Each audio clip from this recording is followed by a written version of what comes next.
Hello guys, you are most welcome in a digital Eklavya engineering. We have started force vibration and this is a third video on the same model. Today we will learn vibration measuring instruments and its weightage is around 5 to 6 marks. So let's start.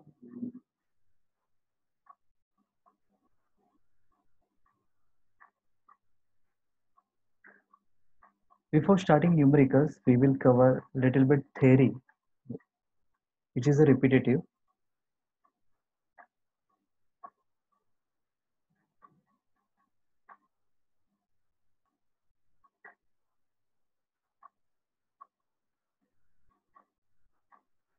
Okay. There is a basically three important questions uh, which asked repeatedly in this model. First is a vibration measurement process. There is a first part is a vibrating machines जिसका vibration हमें measure करना है. Second is a transducer which will sense the vibration and convert it into the small little amount of voltage and current. Then this small amount of voltage and current will be passed towards the signal conversion unit. Signal conversion unit will amplify this small amount of voltage and current because by using a small amount of voltage and current we cannot be use it to for display and for recording. So it must be amplified before passing it. So signal conversion unit क्या करेगा उसको amplify करेगा. Okay. After amplify it will be transferred towards the display. So it will display, it will show the readings for the observers. So observers can be record these readings. And further, there is a one procedure. It can be stored in a system. So it can be used in a further analysis. So first is a vibrating machines, which having a vibrations, and we have to measure that vibration. So we will use a transducer.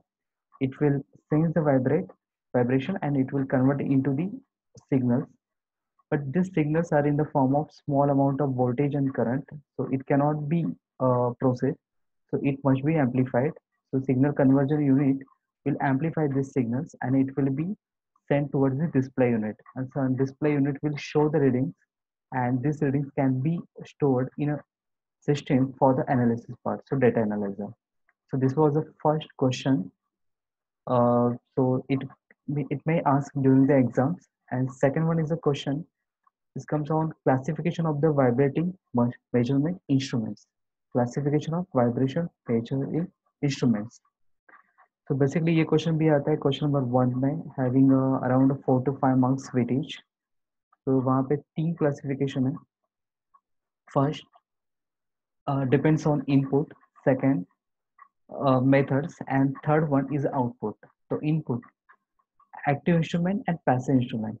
If the separate power source is required, if the separate power source is required for the vibration measuring instrument, then that instrument is called as a active instrument. Okay. And suppose if there is a no any power source requirement, it can take a power from the vibrating machine, then it is called as a passive instrument. Okay. Suppose there is a no need of power source, separate power source, or it can take a power from the vibrating machines. So this type of instrument is called as a passive instrument. Second classification, based on contact. If the machine is rigid, okay, if I use contact type instruments, there will be no change in its frequency or readings. Okay, so that type of instrument is called as a contact type instrument. Okay, but this will be applicable for the rigid machines. मतलब vibration measuring instrument अगर मैं उसके साथ fit करता हूँ तो भी उसके फ्रीक्वेंसी में वाइब्रेशन में कोई चेंजेस नहीं आएंगे, तो वहाँ पे लेस एरर वहाँ पे मुझे अवेलेबल होगा. So that type of instrument is called as a contact type instrument. Second is the non-contact type instrument. Okay. So suppose if the device is very light and flexible, its a frequency or its a vibration can be changed because of instrument. That time we cannot use contact type instrument. Okay. So we will use non-contact type instruments for the light and flexible devices. Third one is based on output, based on method of measurement. If we are only displaying the readings and there is some person is noting down that readings, that type of instrument is called as the indicating type. Means we are only showing, we are only displaying the readings, we are not recording it. So that type of instrument is called as the indicating type. And second one is a recording type.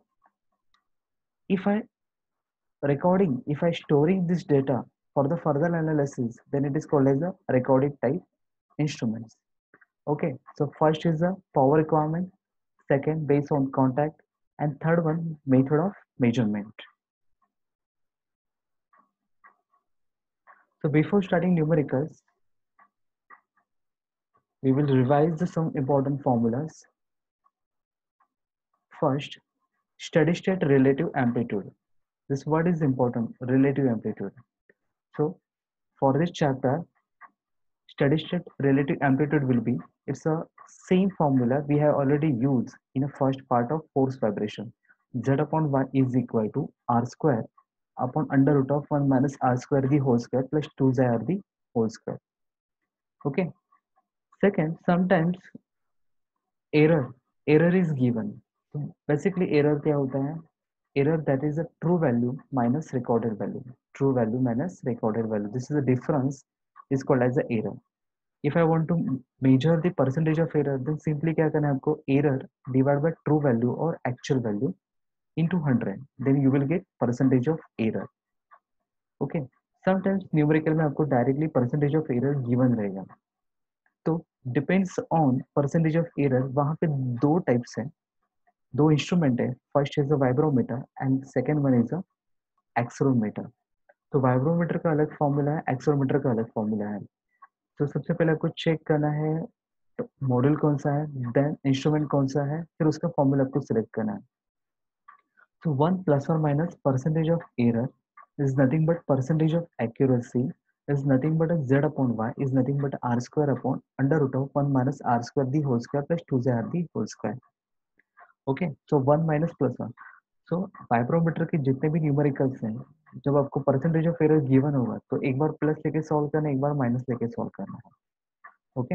And in case of accelerometer आपको simply एक ही formula use करना है, 1 minus f. F is nothing but 1 upon under root of 1 minus r square the whole square plus 2 r the whole square.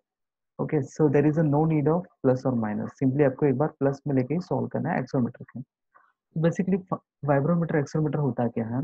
This is a measuring instrument, vibration measuring instrument. यहाँ पे हम vibrometer में displacement को major करते हैं और accelerometer में acceleration को मेजर करते हैं. ओके, ये हिंट है आपके लिए. Next most important formula, sometimes आपको recorded value actual value separately given होगा क्वेश्चंस में. तो ऐसे टाइम में आपको एक सिंपल सा फॉर्मूला यूज करना है, under root of 1 minus R square the whole square plus 2 the whole square. तो this formula is very much similar to the x upon x system. Okay, so don't get confuse. So let's see how to use this formulas. तो सबसे पहले है seismometer vibration pickup. Okay, seismometer is also called as the vibration pickup या तो फिर vibrometer, vibration measuring instrument. तो सबसे पहले इसके ऊपर न्यूमेरिकल्स देखते हैं. Page number, this is a Techmax page number 10-16. 10-16. So I will read the question for you. Seismic instrument. तो यहीं पे मुझे पता चला सेस्मिक इंस्ट्रूमेंट या तो फिर seismometer is nothing but a vibration pickup या तो फिर vibration measuring instruments.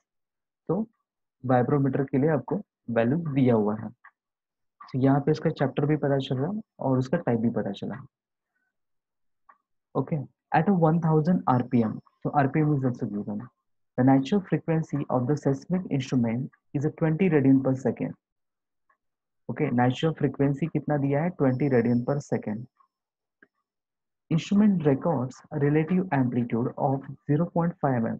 System records relative amplitude means z is given, that is 0.5 mm. Compute displacement, velocity, acceleration of the machine.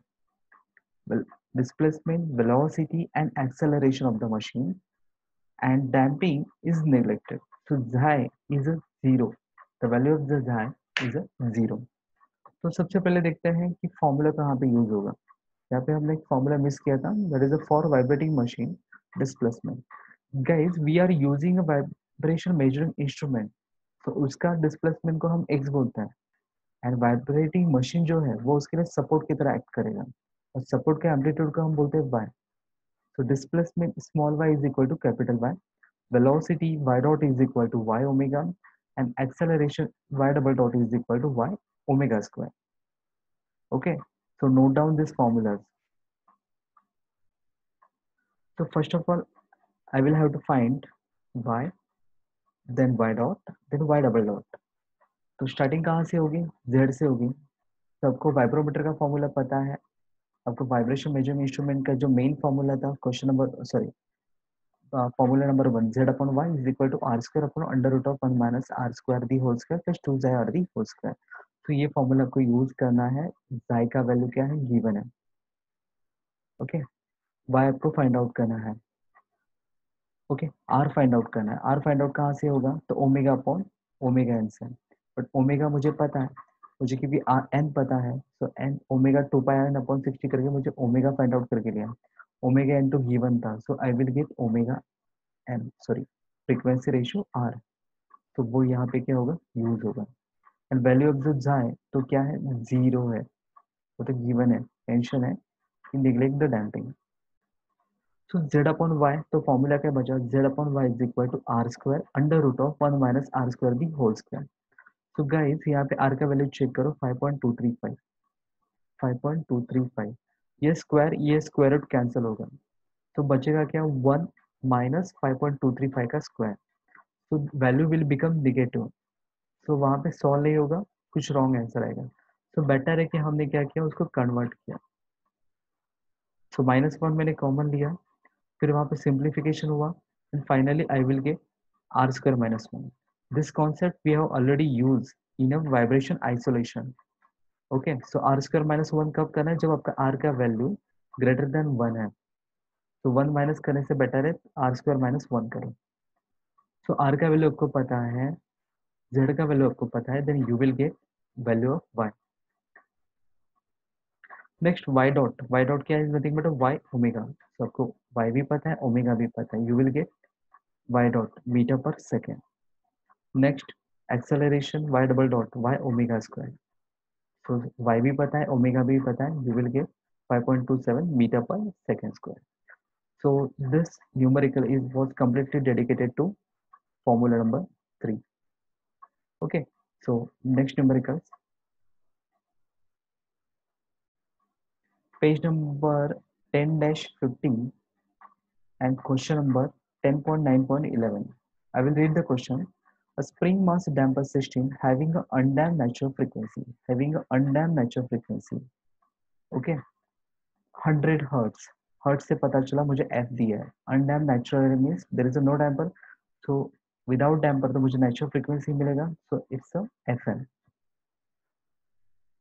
Damping constant is a 20 Newton second पर metre, c दिया हुआ है, damping constant, damping coefficient. It is used as an accelerometer. So मुझे type पता चल गया, accelerometer दिया हुआ है। Vibration machine operating at a speed of 3000 rpm. So NV दिया हुआ है।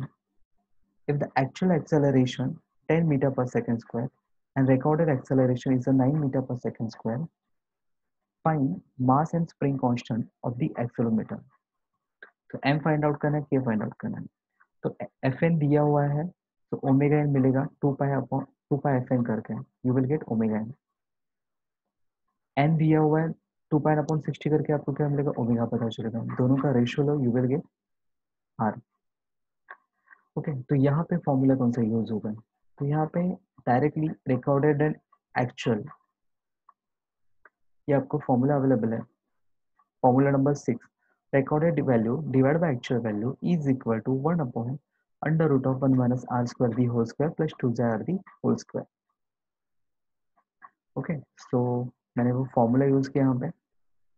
मुझे रिकॉर्डेड वैल्यू पता है 9, एक्चुअल वैल्यू पता है दैट इज 10, आर का value 0.5, but I don't no जाय, और जाय को भी निग्लेक्ट नहीं कर सकते क्योंकि मुझे सी दिया हुआ है, और जाय तो मुझे ओके तो सी दिया हुआ है तो जाय तो प्रेजेंट रहेगा। सो बेसिकली मुझे यहाँ पे शिफ्ट सॉल्व करके मुझे क्या मिलेगा, जाय। that is 0.82, but xi का फॉर्मूला क्या है, c upon cc. cc is nothing but 2n omega. So you have the values of c, you have the values of xi, omega n पता है, then you will get mass 0.019 kg. Okay, next आपके पास omega N है, आपके पास मास है, आपको के find out करना है, then we can use formula of omega N under root of K upon N. So you will get finally K newton per meter. Okay, so ये जो न्यूमेरिकल था वो कंप्लीटली डेडिकेटेड था फॉर्मूला नंबर 6 को. Next 10.9.9 page number 10-15. A commercial type vibration pickup has a natural frequency 5.75 Hz. So natural frequency दिया है FM 5.75 Hz and damping factor 0.65. What is the lowest frequency beyond which amplitude can be measured within a 2% error? So within a 2%, not exactly 2%. So plus or minus. Okay. और क्या बोला था? Vibration pickup instrument. So vibration pickup instrument is nothing but a vibrometer. और vibrometer का error जो है हम plus और माइनस लेते हैं. अगर ये फॉर्मूला आपको याद है तो formula number 2 for vibrometer plus और minus percentage of error is equal to z upon y is equal to r square upon under root of 1 minus r square the whole square plus 2z the whole square. तो एक बार आपको क्या करना है, error को plus में लेना है. So 102% means 1.02%. Okay, same formula R square upon under root of 1 minus R square the whole square plus 2z the whole square. आपको क्या निकालना है, लोएस्ट फ्रीक्वेंसी. तो ये न्यूमेरिकल आपको दो बार सॉल्व करना है, एक बार प्लस को लेके एक बार माइनस को लेके. उसमें से लोएस्ट फ्रीक्वेंसी एफ क्या है, ओमेगा क्या है, वो आपको फाइंड आउट करना है. ऑफ कोर्स एफ डिपेंड होगा ओमेगा पे और ओमेगा डिपेंड होगा फ्रीक्वेंसी रेशियो पे. तो you will get two values of R. तो उसमें से डिसाइड करना है लोएस्ट कौन सा है. तो एक बार मैंने प्लस लेके 1.02% किया, फिर मैंने उसको मैन्युअली सॉल्व किया यहाँ पे, फिर मैंने उसको इक्वेशन की फॉर्म में लाने का ट्राई किया, फिर फाइनली मैंने यहाँ पे स्क्वायर ऑन बोथ साइड किया, फिर मैंने इक्वेशन के फॉर्म में लाया r/4 R square and constant value. तो कैसे में सॉल्व करने के लिए मैंने आर स्क्वायर को मैंने एज ए एक्स पुट किया और फिर इक्वेशन को सॉल्व किया तो मुझे एक्स का वैल्यू मिला, मीन्स आर स्क्वायर का वैल्यू मिला. बट आर स्क्वायर मुझे नहीं चाहिए, मुझे फ्रीक्वेंसी रेशियो चाहिए, आर चाहिए. तो उसको स्क्वायर रूट में डाला, then I will get R. Okay, so now you are the values of R. आपको आर पता है. नेक्स्ट आपको ओमेगा एन का वैल्यू भी पता है.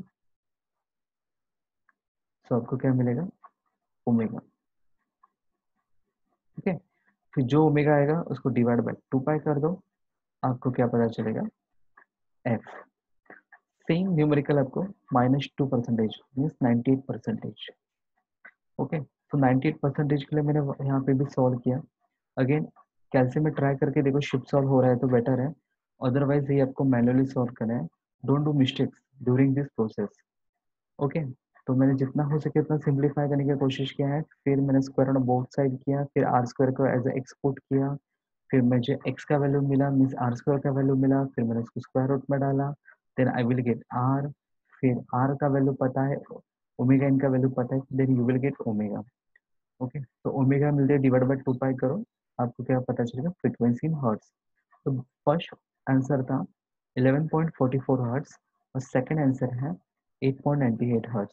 तो my lowest frequency is 8.98 hertz या तो फिर 56.35 रेडियन पर सेकेंड. Got it. तो वाइब्रोमीटर के न्यूमेरिकल आपको दो बार सॉल्व करना है, एक बार प्लस में लेके एक बार माइनस में लेके.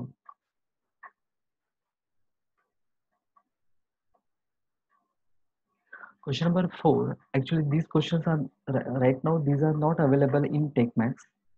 तो मैं आपको मेरे सेंटेंस में आपको समझा देता हूँ क्योंकि ये क्वेश्चन एग्जाम में आके गए हैं.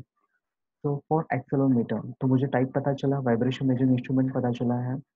फिर एरर यहाँ पे दिया हुआ है 2.5%.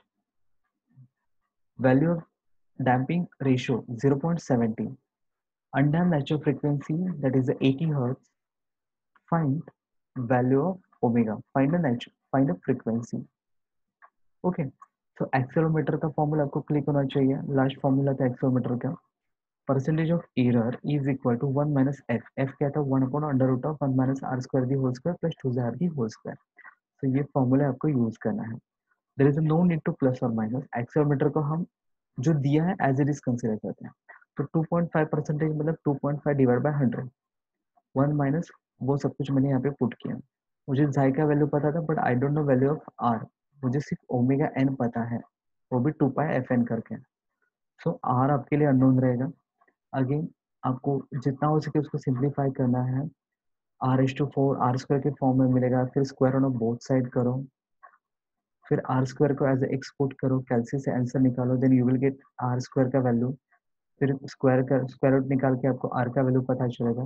बट यहाँ पे एक वैल्यू प्लस में आता है, एक वैल्यू माइनस में आता है, but frequency ratio can not be negative. Okay, तो निगेटिव हो ही नहीं सकता, सो ये इसको आपको क्या करना है, कैंसिल करना है। सो आर का वैल्यू मैं फाइनली कंसिडर करता हूँ 0.497। So right now I know the value of R, I know the value of omega n, then you will get omega. Got it? So accelerator का numerical एक ही बार आपको solve करना है। Next question number 5। तो यह question भी book में available नहीं है बट एग्जाम में आ चुका था। यहाँ पे क्या दिया था, वाइब्रोमीटर, वही जैसे अभी हमने किया, और परसेंटेज ऑफ एरर था 2%। तो प्लस माइनस नहीं भी दिया होगा तो भी समझ जाना है कि वाइब्रोमीटर को सॉल्व करना है, एक बार प्लस में लेके एक बार माइनस में लेके। और undamped natural frequency 5 hertz given था। ओके, और other frequency is a 40 hertz. तो एफ एन पता है, एफ पता है, तो omega is equal to 2 pi F N, omega N is equal to 2 pi F N, so वो कैंसिल, 2 पाई कैंसिल होगा, तो R is nothing but F upon F N, so then you will get value of R. और आपको find out करना है damping ratio जाए। Again एक बार plus में लेके एक बार माइनस में लेके वाइब्रोमीटर का फॉर्मूला आपको यूज करना है। सो 2% एरर मीन्स 102%, 102%, तो 1.02। सो यहाँ पे आप समझ जाना है 1.02 कहाँ से आया, तो 102, 102 डिवाइड बाय 100 क्योंकि परसेंटेज है, तो 1.02। आर का वैल्यू पता है, यहाँ पे जाय अननोन रहेगा, and finally you will get value of जाय। तो एक बार प्लस में लेके एक बार माइनस में लेके 2% निगेटिव मिले तो 98%, again you will get value of जाय। Okay, and most important question, page number 10-17, 10-17, question number 10.9.16। ये न्यूमेरिकल मैंने इसको 2 से 3 बार मैंने क्वेश्चन नंबर 1 में देखा है, थ्योरी पार्ट में आता है। तो यहाँ पे क्वेश्चन क्या है, prove that an undamped measuring instrument will show a true response will show true response for a frequency ratio 1 upon root 2। तो आपको प्रूव करना है frequency ratio is a 1 upon root 2, but for what, for true response and for undamped nature। so इसका 5 marks का weightage है। Prove that for an undamped, undamped बोला है तो z is equal to 0। For true response, true response के लिए आपको याद रखना है z is equal to 1, means recorded value and actual value are the same, therefore it is called as a true response। so z upon y का जो ratio क्या रहेगा, वो इक्वल टू रहेगा 1 रहेगा। और आपको प्रूफ करना है r is equal to 1 upon root 2। Then कैसे है, तो z अपॉन y का फॉर्मूला क्या था, r square upon under root of 1 minus r square the whole square plus 2r the whole square, but value of z is at 0, so this will become 0। Again बचा गया यहाँ पे square and square root, तो वो तो cancel हो जाएगा, और z अपॉन y तो सेम है, तो इट विल बिकम 1। तो यहाँ पे बचा क्या, न्यूमरेटर में आर स्क्वायर और डिनोमिनेटर में 1 माइनस आर स्क्वायर।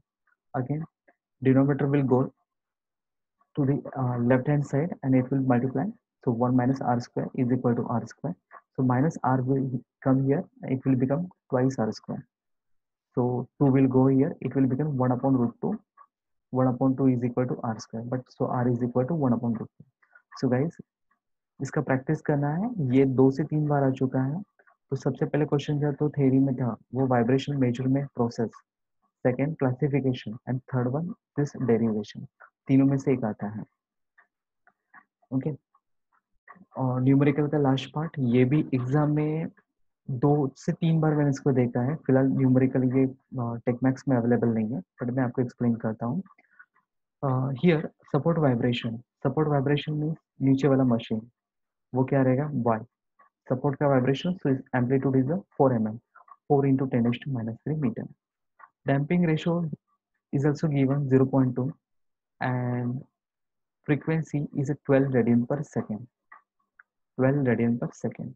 तो यहाँ पे एक और चीज मेंशन की थी, the difference, okay, there is a difference between maximum and minimum value is a 10. Okay, maximum value, so अगर मैं एम्पलीट्यूड देखता हूँ तो मैक्सिमम मीन्स पॉजिटिव साइड में, मिनिमम मीन्स नेगेटिव साइड में, ओके, डाउनवर्ड साइड में. तो उसका डिफरेंस दिया था maximum value and minus minimum value is a 10. Okay, तो मुझे मैक्सिमम और मिनिमम से कोई लेना देना नहीं है, मुझे चाहिए जेड. जेड जो होता है वो maximum value, positive maximum value minus mean position. तो यहाँ पे आपको ये मोस्ट इंपॉर्टेंट ये स्टेप है, amplitude is equal to maximum minus minimum divide by 2. तो मैक्सिमम माइनस मिनिमम कितना दिया था 10, तो 10 डिवाइड बाय 2 तो आपको क्या मिलेगा 5. तो ये 5 आपका क्या रहेगा जेड.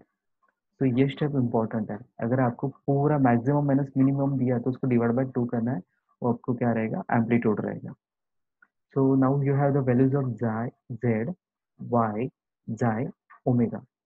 ओके, और फाइंड आउट करना है आपको omega and F N, natural frequency find out करना है ऑफ कोर्स, तो मुझे आर फाइंड आउट करना पड़ेगा. तो Z upon Y is equal to R square under root of 1 minus R square the whole square plus 2 J R the whole square. Okay, तो यहाँ पे जाय भी पता है, सब कुछ पता है, you will get R square. Shift solve करो, मैनुअली सॉल्व करो, बट यहाँ पे coincidentally I got 2 values, positive values. तो अगर निगेटिव होता तो मैं कंसिडर नहीं करता, बट यहाँ पे 2 वैल्यूज है, 2.11 एंड 0.866. तो अभी 2 वैल्यूज है तो मुझे 2 फ्रीक्वेंसीज फाइंड आउट करने पड़ेंगे. Okay, so but R is equal to omega upon omega N. Okay, so आपके पास ओमेगा का वैल्यू अवेलेबल है, आपके पास आर का वैल्यू अवेलेबल है, then you will get omega N 6.315. Next में काम करता हूँ, दूसरा आर कंसिडर करता हूँ 0.866, और ओमेगा का वैल्यू तो अवेलेबल था, सो you will get another natural frequency 13.95 radian पर सेकेंड. ओके, सिंपली इसको डिवाइड बाय 2 पाई करो, फिर आपको मिलेगा 9.92 हर्ट्ज. यहाँ पे डिवाइड बाय 2 पाई करो, you will gate 2.22 hertz. So positive value अगर आर का आता है तो मैं उसको कंसिडर करूंगा, बट नेगेटिव आता है तो मैं इसको कंसिडर नहीं करूंगा. तो ये जो क्वेश्चन है अभी तक हमने जितने भी कवर किए ये 5 मार्क्स के लिए आते हैं. तो समटाइम्स इसके ऊपर डेरिवेशन आया तो न्यूमेरिकल नहीं आएगा, और न्यूमेरिकल आया तो इसके ऊपर डेरिवेशन नहीं आएगा. आई होप आज का ये वीडियो सेशन आपको समझ में आया होगा. Today I will stop here, फिर उसके बाद हम रोटर डायनामिक्स एंड बैलेंसिंग का पार्ट देखेंगे. Okay, have a nice day, take care, good bye.